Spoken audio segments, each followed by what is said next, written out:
Hello friends, welcome back. स्वागत है आपका नेशनल सिक्योरिटी या जो हमारा पिछला लेक्चर था ऑन एनसीबी या नारकोटिक्स कंट्रोल ब्यूरो, उसको आगे ले जाते हुए उसका फॉलो अप लेक्चर कि conscious possession of drugs basically क्या होता है। ये कॉन्शियस पोजेशन ऑफ ड्रग्स है जिसके बेसिस पे आर्यन खान उसके साथ जो पूरा एपिसोड बेसिकली अनरेवल हुआ, उनको बेसिकली बेल को डिनाई किया गया। जो क्वेश्चन हो सकता है, इस बार का जो प्री का पेपर आया, अप्लाइड टाइप का प्री का पेपर आया, उससे रिलेटेड समझने के लिए आपके लिए यूजफुल हो सकता है। हो सकता है मेंस में कोई क्वेश्चन आ जाए, हो सकता है इंटरव्यू में कोई क्वेश्चन पूछ लिया जाए आपसे। दोस्तों, सबसे पहले टॉपिक न्यूज में क्यों बना रहा, तो मुंबई के जो स्पेशल कोर्ट है, उन्होंने आर्यन खान जो कि बॉलीवुड एक्टर है शाहरुख खान, उनके बेटे को बेल देने से मना कर दिया। उसके बाद जब हाई कोर्ट में अपील की गई बॉम्बे में, तो बॉम्बे हाई कोर्ट ने बेल को बेसिकली एक्सेप्ट कर लिया और बॉम्बे हाई कोर्ट ने कहा कि कोई एविडेंस ऐसा नहीं मिल पाया जिसकी वजह से इनको और दिन तक डिटेन किया जा सके। जो नारकोटिक्स कंट्रोल ब्यूरो है एनसीबी, इन्होंने एक्चुअली, अगर आप टेक्निकली देखें, जो अक्टूबर 3 को अरेस्ट किया गया, तो आर्यन खान के पास किसी तरह का कोई ड्रग्स बेसिकली नहीं मिला। तो सभी लोग ये सोच रहे हैं कि उनके पास कोई फिजिकली कोई ड्रग्स नहीं मिला, तो किस बेसिस पे उनको अरेस्ट किया गया, साथ ही साथ किस बेसिस पे जो स्पेशल कोर्ट है मुंबई का, लोअर कोर्ट है, उन्होंने बेल देने से मना कर दिया, और किस बेसिस पे फाइनली बॉम्बे हाई कोर्ट ने उस बेल देने को एक्सेप्ट कर लिया।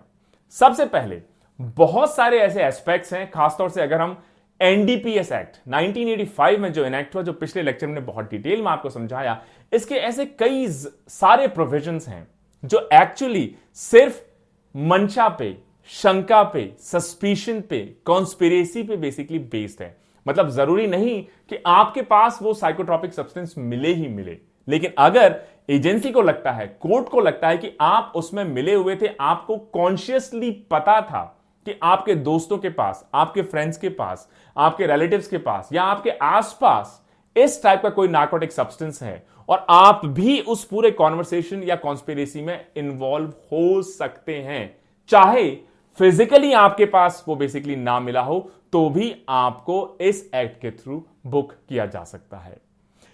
एनडीपीएस एक्ट 1985 हमें उन न्यूएंसेस को देता है कि किस तरीके से आप डिटेक्ट कर सकते हैं, सीज कर सकते हैं कोई भी नार्कोटिक्स हो, कैसे किसी भी मैटर को इन्वेस्टिगेट किया जाए और किस तरीके से आप प्रोसिक्यूट बेसिकली करेंगे। सबसे पहले समझा जाए कि आर्यन खान को बेल डिनाई क्यों की लोअर कोर्ट ने। जो लोअर कोर्ट है, उन्होंने आर्यन खान की बेल को इस ग्राउंड पे डिनाई कर दिया कि उनके पास conscious possession of drugs basically मिला। यह भी कहा गया कि एक्चुअली एनडीपीएस के वही सेक्शन आर्यन खान पे भी लगाए जाएंगे जो कि उनके फ्रेंड्स अरबाज मर्चेंट और जो मॉडल हैं मुनमुन धमेचा, जिनके पास 6 ग्राम 6 ग्राम्स और बेसिकली 5 ग्राम्स ऑफ हशीश, ये सब कुछ मिला। आर्यन खान के पास, खुद के पास कुछ नहीं मिला, लेकिन उनके दोस्तों के पास एक्चुअली पोजेशन ऑफ ड्रग्स मिला। तो कोर्ट ने प्रिज्यूम किया, ये अपने से माना कि एक्चुअली क्योंकि आर्यन खान भी, उनके फ्रेंड्स चाहे अरबाज मर्चेंट हो या मॉडल मुनमुन धमेचा हो, उनके पास क्योंकि ड्रग्स थे, तो आर्यन खान की भी इंटेंशन, मोटिव या नॉलेज रही थी कि एक्चुअली जो कॉन्ट्राबैंड है या साइकोट्रॉपिक सब्सटेंसेस हैं या बेसिकली जो नार्कोटिक्स हैं जो मर्चेंट और धमेचा के पास पाए गए हैं, ये भी उसी डिस्कशन, उसी प्लान, उसी कॉन्स्पिरेसी का हिस्सा बेसिकली थे। इसका मतलब जब कोर्ट ने इस चीज को मान लिया कि आपको पता था कि आपके फ्रेंड्स के पास नार्कोटिक्स है, तो प्लान कहीं ना कहीं आपका भी या किसी ना किसी तरीके से आपका भी उसमें इन्वॉल्वमेंट या मीटिंग ऑफ बेसिकली माइंड्स रहा होगा। तो अब किसके ऊपर होने से प्रूव करने के लिए कि नहीं, मेरा इसमें कोई इन्वॉल्वमेंट नहीं था, मुझे इसकी नॉलेज नहीं थी, मुझे कोई मोटिव नहीं था, मुझे कोई इंटेंशन नहीं था, जो इसमें अक्यूज्ड है मतलब आर्यन खान। आर्यन खान को यह प्रूव करना पड़ेगा कि एक्चुअली साइकोट्रॉपिक सब्सटेंस या कॉन्ट्राबैंड, ये नार्कोटिक्स मेरे फ्रेंड्स के पास था, उसकी मुझे कोई नॉलेज नहीं, इनके प्लान का मैं कोई पार्ट नहीं, मेरी कोई इंटेंशन नहीं, मेरा कोई बेसिकली मोटिव नहीं। तो ये जो कॉन्शियस पोजेशन है, इसको किस तरीके से, और खासतौर से जो सेक्शन 8C है एनडीपीएस एक्ट 1985 का, इसके थ्रू कैसे ऑफेंसेस को बेसिकली आप इंटरप्रेट करेंगे, बड़ा कॉम्प्लिकेटेड सा सब्जेक्ट है। समझने की कोशिश करते हैं लॉ क्या कहता है। जो सेक्शन 35 है एनडीपीएस एक्ट 1985 का, ये रिकॉग्नाइज करता है प्रिजम्पशन, मतलब आप अज्यूम कर लेंगे unless proven otherwise, presumption of culpable mental state. मतलब आपके पास फिजिकल पोजेशन होना जरूरी नहीं है, as long as constructive basically possession हो। मतलब आपको पता हो कि उसके पास है और जब मुझे जरूरत पड़ी तो मैं उससे इस चीज को ले लूंगा। सुप्रीम कोर्ट ने कॉन्शियस को डिफाइन किया है कि किसी भी फैक्ट के बारे में अगर आपको अवेयरनेस है, एक स्टेट ऑफ माइंड है कि इंटेंशन आपकी हो, डेलिबरेट इंटेंशन हो, आपका मोटिव हो, उस प्लान का आप पार्ट हो, तो उसको भी कॉन्शियस पोजेशन माना जा सकता है।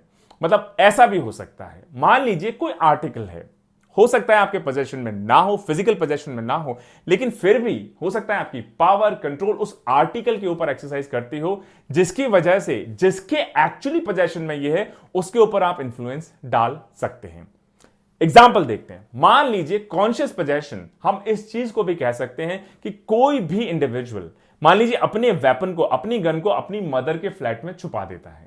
अब जब पुलिस उसे पकड़ती है, अथॉरिटीज उसे पकड़ती हैं, तो वो कहेगा कि मेरे पास तो कोई वेपन नहीं, कोई गन नहीं, लेकिन इसको भी कॉन्शियस पोजेशन इसलिए माना जाएगा कि आपने जानबूझकर उस वेपन को, उस गन को अपनी मदर के हाउस में छुपाया, इस वजह से कि मैं बेसिकली ना पकड़ा जाऊं। लेकिन अगर आपको जब जरूरत पड़ेगी तो वो वेपन, वो गन आप जाके अपनी मदर के घर से ही ले सकते हैं और उसको आप यूज बेसिकली कर सकते हैं। सिमिलरली आप नार्कोटिक्स के कॉन्शियस पोजेशन को देख सकते हैं, किसी भी चीज के कॉन्शियस पोजेशन को आप डिफाइन कर सकते हैं। और जब कॉन्शियस पोजेशन के लिए आपको अक्यूज कर दिया जाए तो फिर लायबिलिटी, मतलब ये आपकी जिम्मेदारी है कि आप जो कोर्ट का प्रिजम्पशन है उसको आप डिनाई करें, कि कोर्ट को आप समझाइए कि जो मैंने गन रखी अपनी मदर के यहां वो उस पर मेरा कोई कंट्रोल नहीं है, क्योंकि वो मदर की गन है, मेरी गन नहीं है। साथ ही साथ मदर और मेरा पिछले 10 साल से मिलना जुलना हुआ ही नहीं, हम एक दूसरे के कांटेक्ट में नहीं है। प्लस मैं जब चाहूंगा मदर मुझे वो वेपन कभी नहीं लेने देगी, मेरा उस वेपन से कोई रिलेशन नहीं है। लेकिन ये ओनस किस पे है? प्रोसिक्यूशन पे नहीं है, ये ओनस आप पे है। आपको बेसिकली कोर्ट को समझाना पड़ेगा। जो सेक्शन 54 एक्ट का ये सिमिलर प्रिजम्पशन किसी भी इलिसिट आर्टिकल के लिए भी बेसिकली देते हैं। तो ये हो गया कॉन्शियस पोजेशन या प्रिजम्पटिव बेसिकली कॉन्शियस पोजेशन। अच्छा, कितनी कितनी क्वांटिटीज हैं ड्रग्स की जो पीनल प्रोविजंस को अट्रैक्ट करती हैं? जो एनडीपीएस एक्ट है ये अलग अलग बेसिकली नार्कोटिक्स या ड्रग्स के लिए क्वांटिटीज को डिफाइन करता है, और कितनी सीरियसनेस है उसी हिसाब से जो पेनल्टीज हैं वो काफी स्ट्रांग है, स्टिफ है। कितनी क्वांटिटी है उसके हिसाब से आपकी जो पेनल्टी है वो भी बढ़ती चली जाएगी। सेंटर ने इंडिविजुअल के लिए स्मॉल क्वांटिटी किसको कहेंगे, कमर्शियल क्वांटिटीज किसको कहेंगे, हर ड्रग के लिए डिफाइन किया है। जैसे हशीश के लिए जो कमर्शियल क्वांटिटी है वो 1 kg है, स्मॉल क्वांटिटी कोकीन की 2 ग्राम्स है, कमर्शियल क्वांटिटी 100 ग्राम्स है। हेरोइन की स्मॉल क्वांटिटी 5 ग्राम्स है और कमर्शियल क्वांटिटी 250 ग्राम्स है। वहीं मेटामेफ्टामाइन की जो बेसिकली स्मॉल क्वांटिटी है 2 ग्राम्स है और कमर्शियल क्वांटिटी 50 ग्राम्स है। एमडीएमए की स्मॉल क्वांटिटी 0.5 ग्राम्स है एंड कमर्शियल क्वांटिटी 10 ग्राम्स है। मतलब अंडर द एक्ट अगर आप कॉन्शियस पोजेशन में ना हो लेकिन आप उस कॉन्स्पिरेसी, क्रिमिनल कॉन्स्पिरेसी का भी हिस्सा हो, या अबैटमेंट मतलब पूरी कॉन्स्पिरेसी को आपका भी समर्थन हो, सपोर्ट हो, तो ऐसे ऑफेंस में ऐसे अबैट करने वालों को या सपोर्ट करने वालों को जो इस कॉन्स्पिरेसी को सपोर्ट करें उनके ऊपर भी वही प्रोविजंस लागू होंगे जो एक्चुअली कॉन्स्पिरेसी में एक्चुअली बेसिकली इन्वॉल्व हैं। तो मान लीजिए 2 लोग ये जाके कंस्पायर कर रहे हैं स्मगलिंग करने का, इन दोनों को पकड़ लिया जाता है, लेकिन ये मेरे घर में रहते हैं, इनको मैं अपनी कार अवेलेबल करवाता हूं, इनको मैं सपोर्ट करता हूं उस पूरी एक्सरसाइज में, तो उनके ऊपर जो लॉज लगेंगे, उनको जो पेनल्टी मिलेगी, सेम पेनल्टी, क्योंकि मैंने अबैट किया है, मैंने भी इनको सपोर्ट किया है क्रिमिनल कॉन्स्पिरेसी में, मेरे ऊपर भी अप्लाई होंगे। कोई भी ऑफेंस है उसको प्रिपेयर करने के लिए बेसिकली अगर आप प्रिपरेशन में इन्वॉल्व हैं तो आपके ऊपर हाफ पेनल्टी लगेगी। अगर आप रिपीट ऑफेंडर हैं तो आपके पास 1.5 टाइम्स बेसिकली पेनल्टी लगेगी, और कुछ कुछ केसेस में तो डेथ पेनल्टी तक के प्रोविजंस हैं एनडीपीएस एक्ट 1985 में। कंजम्पशन ऑफ ड्रग है, कोकेन देख लीजिए, मॉर्फिन देख लीजिए, हेरोइन देख लीजिए, ये रिगरस इंप्रिजनमेंट 1 साल तक और फाइन 20,000 तक या बेसिकली बोथ। कई और ड्रग्स में पनिशमेंट 6 मंथ तक हो सकता है, फाइन 10,000 तक हो सकती है, या फिर बोथ। जो ऐसे एडिक्ट्स हैं जो वॉलंटियर करते हैं कि एक्चुअली हम ड्रग एडिक्ट्स हैं लेकिन हम वॉलंटियर कर रहे हैं अपने ट्रीटमेंट के लिए, तो ऐसे लोगों को प्रोसिक्यूशन से इम्यूनिटी या छूट दे दी गई है। चाहे प्रोडक्शन हो, मैन्युफैक्चर हो, पोजेशन हो, सेल हो, परचेज हो, ट्रांसपोर्ट हो, इंपोर्ट हो, इंटरस्टेट हो, एक्सपोर्ट इंटरस्टेट हो, या यूज हो नार्कोटिक ड्रग्स या साइकोट्रोपिक सब्सटेंसेस का स्मॉल क्वांटिटीज में, वो rigorous imprisonment up to 6 months या फाइन अप टू 10,000 रुपीज और बेसिकली बोथ। अगर स्मॉल क्वांटिटीज के बजाय बेसिकली आपकी ज्यादा क्वांटिटी मिलती है लेकिन कमर्शियल क्वांटिटी से बेसिकली कम होती है, तो उस केस में रिग्रेस इंप्रिजनमेंट मिलेगा up to 10 years and fine up to ₹1,00,000। और एक्टिविटीज जिसमें मान लीजिए कमर्शियल क्वांटिटीज की ड्रग्स आपको मिल गई, तो उसमें जो इंप्रिजनमेंट है 10 to 20 years, मतलब आपकी लाइफ पूरी खत्म, एंड फाइन ₹1,00,000 टू बेसिकली 2,00,000। तो लॉज में बहुत स्ट्रिंजेंट, बहुत स्ट्रिक्ट प्रोविजंस हैं जिसके थ्रू हम कंट्रोल कर सकते हैं, रेगुलेट कर सकते हैं किस तरीके से जो नार्कोटिक ड्रग्स हैं, साइकोट्रोपिक सब्सटेंस हैं, इनके मैन्युफैक्चर को, ऑपरेशंस को, एटसेट्रा एटसेट्रा। इस प्रोविजन के थ्रू आप जो प्रॉपर्टी आपने बनाई है इलिसिट या गलत तरीके की ड्रग ट्रैफिकिंग की वजह से, उसको भी एजेंसी चाहे तो जब्त कर सकती हैं, फोरफिट बेसिकली कर सकती हैं।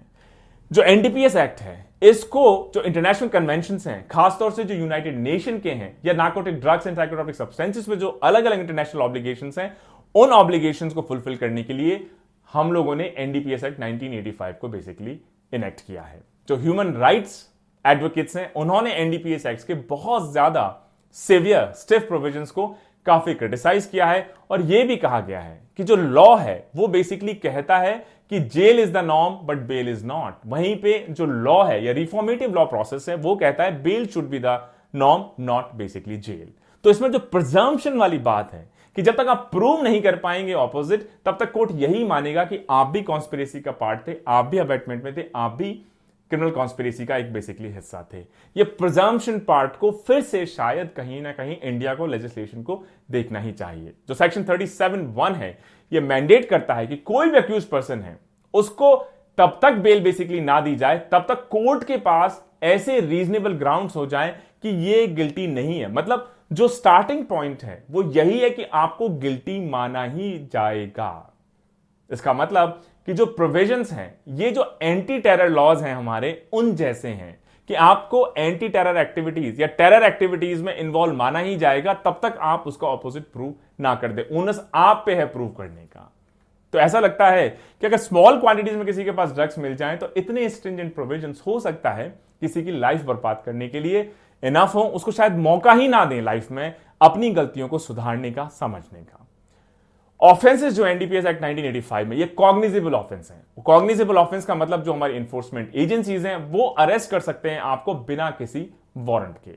और जो सेक्शन 2 है एक्ट का, ये बहुत लंबी लिस्ट आपको प्रोवाइड करता है कि किस किस इलिसिट ट्रैफिक में कौन कौन सी एक्टिविटीज हो सकती हैं, जैसे कोका प्लांट का प्रोडक्शन, मैन्युफैक्चर या possession, sale, purchase, transportation, warehousing, concealment, use और consumption, import, inter export etcetera, India में इंपोर्ट करना, एक्सपोर्ट करना ड्रग्स और साइकोट्रोपिक सब्सटेंसेस का, ये सारी चीजों में कौन कौन सा ऑफेंस बेसिकली क्रिएट होता है, इसके बारे में डिटेल्स भी दी हुई हैं। इसके अलावा अगर आप फाइनेंस करते हैं, आप अबैट करते हैं, आप कंस्पायर करते हैं, आप हार्बर करते हैं, या इवन अपनी प्रोमाइसेस को आप किसी को रेंट पे देते हैं, लेट आउट कर देते हैं, ऐसे लोगों को जो इलीगल एक्टिविटीज जो कि एनडीपीएस एक्ट में फॉल करते हैं उसमें इन्वॉल्व है, तो आपको भी एक्चुअली दोषी माना जाएगा। और ये एक्ट सेंट्रल गवर्नमेंट को पावर्स देता है कि वो चाहें तो इलिसिट ट्रैफिकिंग या बेसिकली ड्रग ट्रैफिकिंग को रोकने के लिए जो भी स्टेप्स चाहिए, रूल्स चाहिए, वो रूल्स या बेसिकली लेजिस्लेशन सेंट्रल गवर्नमेंट बना सकता है, इनेक्ट कर सकता है। ये जो लॉ है, ये स्टैट्यूट है, ये सेंट्रल स्टेट्स को एम्पावर करता है, उनके ऑफिसर्स को एम्पावर करता है जो एक्चुअली पियोन, सिपॉय या कांस्टेबल सेंट्रल एक्सरसाइज में उनसे ऊपर के हों, रेवेन्यू इंटेलिजेंस में, जिनको अगर पर्सनल नॉलेज हो कि किसी के पास साइकोट्रोपिक सब्सटेंस या ड्रग्स बेसिकली हो सकते हैं, इलिसिट ट्रेड में इन्वॉल्व हैं, तो उनके यहां पे एंटर कर सकते हैं, सर्च कर सकते हैं, सीज कर सकते हैं विदाउट वारंट, विदाउट ऑथराइजेशन। तो कई लोगों का यह भी कहना है काफी ड्रेकोनियन एक्चुअली प्रोविजंस इसके दिखाई देते हैं। एनसीबी का रोल क्या है? जो आर्टिकल 47 है उसका हमारा एक डायरेक्टिव प्रिंसिपल है, वो ये भी कहता है कि state should act against narcotic activities which are injurious to health. तो ये जो डायरेक्टिव प्रिंसिपल्स का फुलफिलमेंट हमने एनडीपीएस एक्ट के थ्रू भी बेसिकली किया है, जिसमें हमने एक सेंट्रल अथॉरिटी क्रिएट की है जिसका पर्पस है कि बाकी सारी अथॉरिटीज के साथ कोऑर्डिनेट करके इस इलिसिट ट्रेडिंग या नार्कोटिक्स या ड्रग ट्रैफिकिंग के अगेंस्ट किस तरीके से India as a country will fight. Government ने एनसीबी को कब कॉन्स्टिट्यूट किया होगा? मार्च 17, 1986, जिसका पर्पस यही है कि बाकी सारे डिपार्टमेंट्स, मिनिस्ट्रीज जो सारे इन्वॉल्व हैं इलिसिट ट्रैफिकिंग या ड्रग अब्यूज से फाइट करने में, उनके साथ बेसिकली कोऑर्डिनेट करें, इंटरनेशनल फोरम्स में नोडल एजेंसी की तरह काम करें, उनको ट्रेन करें और पूरे सिस्टम को स्ट्रेंथन करें ताकि ड्रग अब्यूज या ड्रग ट्रैफिकिंग के इश्यू को India as a country strongly लड़ पाए।